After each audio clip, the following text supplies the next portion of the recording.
Okay, Phil. Do you have an estimate of how much it will cost the budget to keep using the emissions reduction fund post 30, and will that jeopardise your plan to get the budget back in a strong surplus within a decade? We are estimating that the ongoing costs of the emissions reduction fund will be in the order of $200 million a year. We have done some modelling, which will be released shortly, and the modelling shows that what we have in mind is not cost-free to the economy. There is no cost-free way of substantially reducing emissions, but the modelling suggests that the cost to our economy of a 26% reduction in emissions is between 0.2 and 0.3% of GDP in the year of 2030. So that's between $3 and $4 billion in current terms.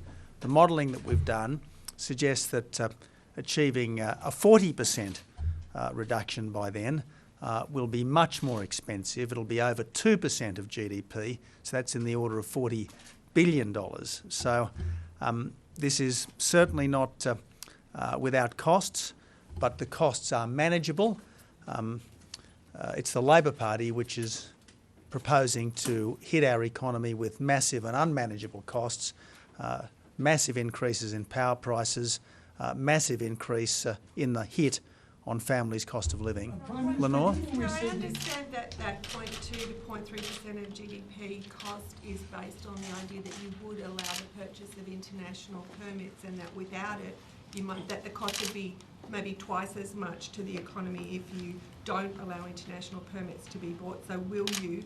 And I also was told that the difference between a 26% target and a 30 to 35% target wasn't that great. Is that true? And if so, why would you choose the lower number? I'll ask both Julie and Greg to respond, but the short answer is that there is a higher cost the higher the emissions reduction target, as you'd expect. So the higher the target, the higher the cost. But this particular target, we believe, has a manageable cost based on our experience over the last few years. Julie and Greg? We believe that we can meet this target without access to international units. Business is keen for us to leave international units on the table, and we will do that, but we believe we can achieve this without needing to access international units. Other countries will be factoring in international units in their targets.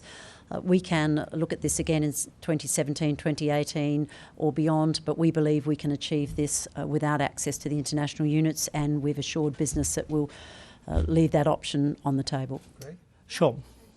Greg? The first thing here is what we've done is exactly as Julie has said, done our analysis based on the suite of policies that are on the board, so we are continuing on our existing suite of policies.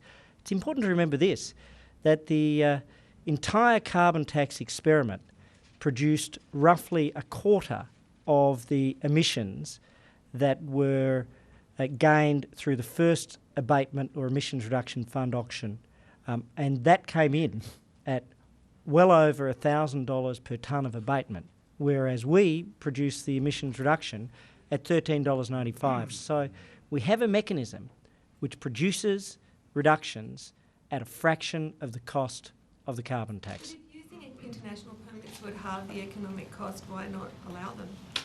Well, we have, as Julie Bishop has said, reserved that position. We have left it on the table, and this process will go forward over many years. We're able to achieve these reductions as they stand. Without doing that, we have left that as an element to be determined at a future time. And if I could just add something, Lenore, I mean, it seems to me that if Australia is going to do its duty by the international community and indeed in the task of emissions reduction, these should be domestic reductions in emissions rather than instantly rushing off to try to get them from other countries. Paul?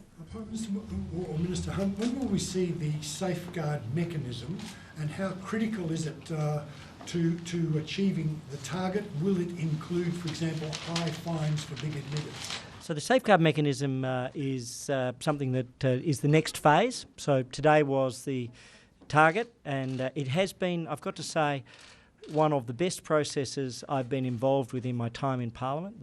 I am deeply thankful to the Prime Minister and to Julie for the way in which they have helped drive and lead it.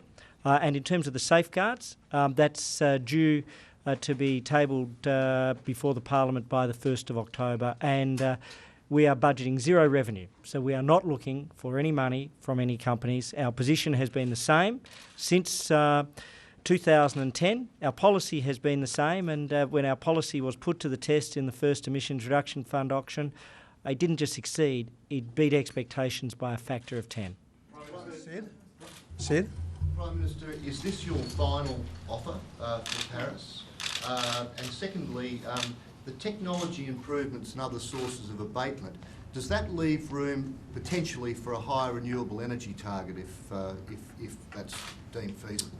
Well, it doesn't depend upon a higher renewable energy target. It assumes the target that is now in place, which is effectively a 23% target.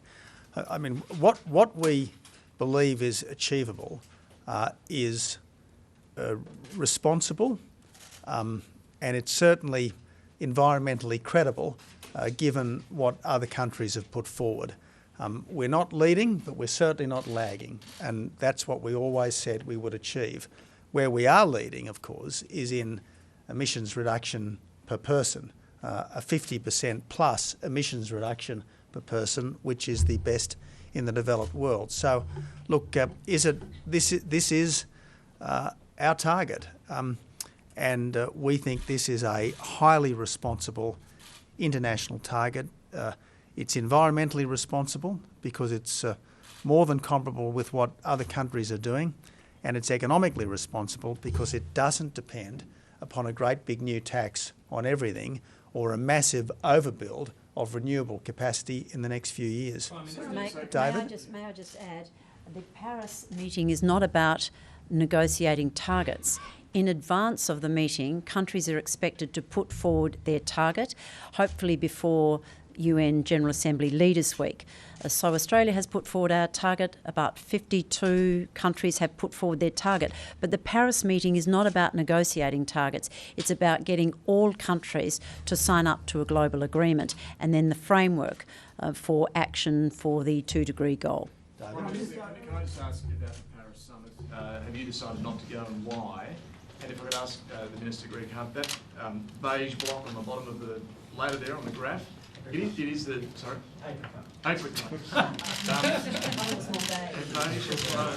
It is the second biggest block there. Can you just talk to what that actually means, technology improvement and other sources of abatement? What is that? If that's the second biggest chunk you're going to achieve in emissions reduction, Sure. what is it? I'll let the Prime Minister go first on. Sure. Well, look, Julie will be leading our delegation on the assumption that at this stage it's a foreign ministers meeting. If, on the other hand, it were to become a leaders meeting, yes, I'd be there, and I'd gladly be there because, as Minister Hunt has said, climate change is important.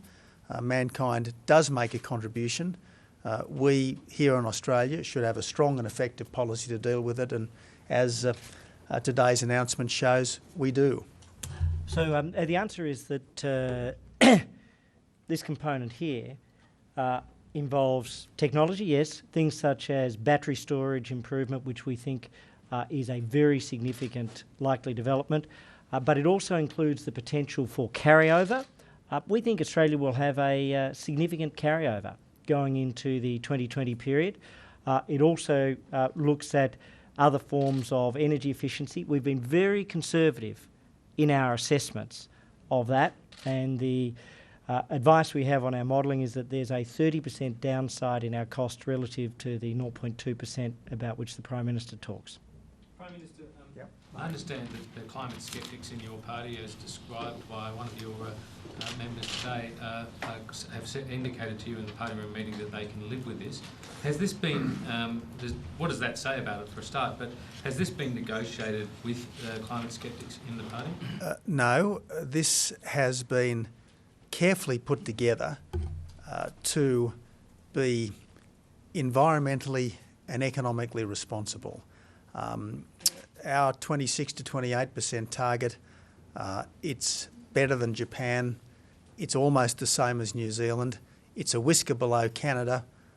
It's a little below Europe. It's about the same as the United States. It's vastly better than Korea. And of course, it's unimaginably better than China. And let's not forget that because we have strong economic growth, because we have strong population growth, what we are proposing in terms of emissions reduction per head is the best result in the developed countries that have so far put forward a target. So this is a very strong and very environmentally responsible result. Andrew? On the party room today, I understand that you told the party room that you believe that the coalition party room as a whole should decide whether Conservative MPs should get a conscience vote on gay marriage. Now, let's do, Can I explain? I'm not going to run away from that question, but let's deal with this issue first. Catherine? Prime Minister, in terms of the coal industry, in your opinion, what impact will these targets have on the coal industry? Well, we are not assuming a massive close down of coal. In fact, one of the things that will benefit the world in the years and decades to come is if there is a greater use of Australian coal, because high quality Australian coal as opposed to low quality local coal is going to help other countries to, if not reduce their emissions, certainly reduce their emissions intensity. And one of the reasons why China is forecast to substantially reduce its intensity, if not its overall emissions, is because it is forecast to rely increasingly on coal from countries such as Australia rather than low cost and pretty poor quality local coal. So we certainly aren't forecasting the demise of coal. Our policy doesn't depend upon the demise of coal. In fact, the only way to protect the coal industry is to go with the sorts of policies that we have, and that's why I think our policies are not only good for the environment, but very good for jobs. Prime Minister, how does this target fit in? Well, firstly, are you still committed to keeping temperature rises below 2 degrees? And secondly, how does this target fit in with that? Julie? As I've said earlier, the Paris meeting is about getting a global agreement where every country puts forward their targets in advance of the meeting. And then there'll be a discussion about the framework action that would be required in order to meet the 2-degree goal. So that will be a discussion that takes place at Paris when we can assess the contribution of all nations, the likelihood of a global agreement, the commitment to the targets, and in the case of Australia, we can say that we've put forward a target that we believe is achievable, and given our track record that we have met our first stage Kyoto targets exceeded, we're on track to meet the second stage, we've put forward a credible, achievable target, then the meeting can assess the kind of framework that would be required to meet that 2-degree goal. Michelle? Michelle? Committed to reducing. I'm sorry, Michelle? Mr Abbott, you said you've left the way open to attend the Paris meeting if there are a number of leaders there. What is your present understanding about leadership representation, and what would be your criteria? You're talking about the leaders of the major economies or a number of leaders? Look, if there were a substantial number of major economy leaders there, obviously I'd go. I mean, it would be foolish not to go if there was the opportunity to meet on a whole range of subjects with the leaders of other economically significant countries. But again, if this is likely to be an international meeting of great significance, and I think based on what we've seen in the lead up to it, it is, I suspect that the French, who are very proud hosts, would want it to be a leaders' meeting as well as simply a meeting to discuss climate change at foreign minister level. Be the only minister there? Can I just say that at this stage, French Foreign Minister Laurent Fabius is leading the French delegation, hence I'm leading the Australian delegation. But during the course of UN General Assembly Leaders Week, I expect that the framework or the composition of the Paris meeting will become more clear. But at this stage, the French delegation is being led by Laurent Fabius. Well, first of all, Dennis, what's your... I'm not going to avoid your question, Dennis. I'll be quick. Prime Minister, from what you've been saying, can we assume that if there is an international agreement in Paris, and if your target fits in with it, Australia would be prepared to sign an international treaty to achieve the goals set in Paris? We don't anticipate that there is going to be some kind of a sanctions mechanism coming out of Paris. We don't anticipate that, but certainly based on what we've seen so far, these targets of ours are absolutely fair square in the middle of the sorts of commitments that countries are making, and that's why I think Australia is going to be a very constructive contributor to the discussions in Paris. Yep, at the back there. Is your government committed to keeping climate change temperature rise under the 2 degrees? So, for instance, you go to Paris, the 26 to 28% doesn't quite make it. Will you look at further reductions in order to achieve Australia's share of that burden? Well, I'll ask Greg to add to this, but look, my view is that I will leave the science to the scientists. I will leave the statistics to the statisticians. What I will ensure is that Australia's actions are responsible, environmentally responsible and economically responsible. And if a New Zealand target of 29% or thereabouts and a Canadian target of 30% or thereabouts, a Japanese target of 25% and a Korean target of 4% is responsible. If a US target of 26 to 28% is responsible, our target at 26 to 28% is eminently responsible. Also, particularly given that our emissions reduction per person is the highest in the developed world of the countries that have so far given us their targets. We are part of exactly that process, which is about the world through the Paris process reaching a position where we can hold emissions to such a way as global climate change will be limited to 2 degrees. That's the Paris process. Paris, as Julie Bishop said, is a process. It's not just a one-off, once and for all meeting. It's setting a first major significant set of commitments, and then it will put in place a process. And we are committed to being part of that process. We're committed to the outcome of the 2 degrees. Sometimes the Labor Party and others will say it's all right now. But they failed with a carbon tax. They failed in terms of their home insulation program, their green loans, their cash for clunkers. They made lots of commitments, but they never actually delivered on any of them effectively. What we have done is put in place practical domestic actions which have delivered 4 times the reductions at a fraction of the cost in just our first auction compared with what the ALP said. Prime Minister, can you confirm that there's a joint party room meeting this afternoon to talk about the way forward on same-sex marriage and responding to the criticism as well from some within your party that including the Nationals would be akin to branch stacking?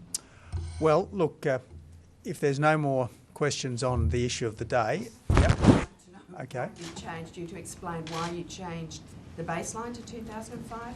My understanding 26% on a 2000, the current baseline would be about 19%.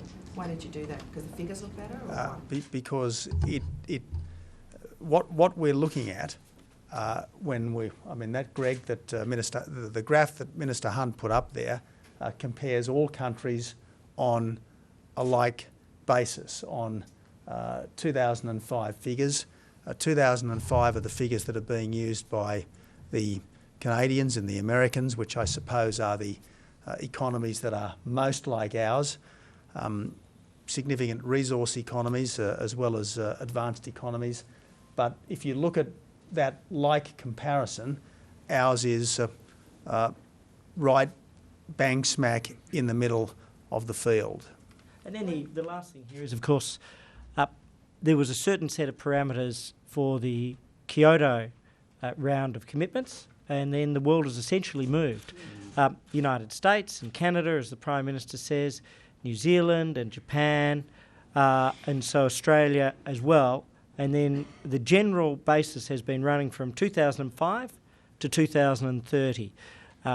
the EU has a different starting year but the same finish year. The US has the same starting year but a different finishing year, but essentially the vast majority of countries are starting in 2005 and the vast majority are ending in 2030, so we're literally fitting in with the rest of the world.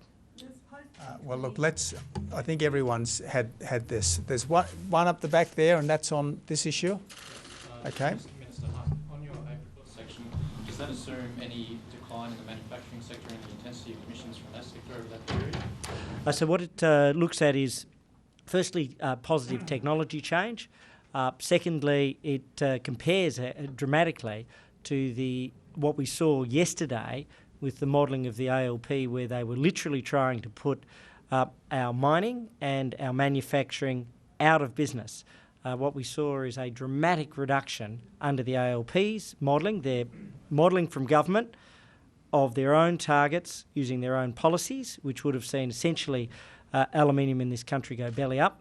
And so what we are looking at here is not forcing any change in those sectors in terms of sending emissions offshore and jobs offshore. We want to keep those jobs onshore, and we'll let the modelling present the individual sectoral analyses in coming days. Okay. Why do you want a joint party decision? And Foreign Minister, do you agree with having it done in the joint party room? Well, if I could start. It was raised this morning, as I think you know, in the Liberal Party room. There was a very brief discussion in the Liberal Party room, brief and spirited, if I may say so. I then reviewed at the end of the very crowded party room that we had today, because obviously we had quite a lengthy discussion of this, as you'd expect, given the importance of this issue for our economic and environmental future. I reviewed my pre-election statements, and what I said pre-election was that if this matter, same-sex marriage, were to come up in the next Parliament, it will be dealt with by the Coalition Party room in the usual way. Now, given that the Coalition Party room didn't have time this morning to deal with it, given that the people who did briefly touch on this matter in the party room today were very much of the mind that it should be dealt with as swiftly as possible, I've decided that the Coalition Party room will effectively reconvene at 3:15 this afternoon, specifically to discuss this subject. So apart from other parliamentary business, people will be able to focus entirely on the issue of same-sex marriage when the party room resumes this afternoon. Prime Minister. I'd like to just answer quickly. It was my understanding, indeed my recollection, that the Prime Minister committed to this being a coalition discussion. Are you looking for an outcome today, Prime Minister? Well, look, I think all of us want a way forward here. Whether the way forward is to maintain the existing position or whether the way forward is to deal with it in some other way will be a matter for the party room. Obviously, I have a position on this. I've long had a position on this, and my position hasn't changed, so let's see what the party room comes up with later today. Thanks so much. We have question time to prepare for.